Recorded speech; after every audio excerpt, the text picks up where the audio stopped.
ഭാഷി എഴുതും അനുരാഗം മഴവിൽ നിറമണിയും പുതുകാലം ഇനിയിൽ ഇനി നിറയും പുതുഭാവം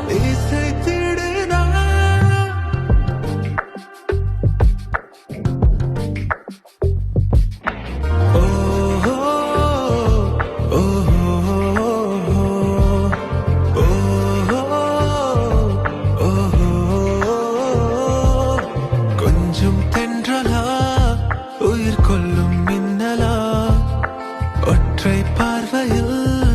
என்னை தின்னும் கண்களா மென்மொழியில் உரைப்பாலா மௌனம் கொண்டு முறைப்பாலா கைப்பிடித்து நடப்பாலா காதலின் குரலா காவிய நகலா ஆடியன இழுத்தாலா ஆவியில திளைத்தாலா நான் மனதை துளைத்தாலா வழி நிலவா தேவதை துகளா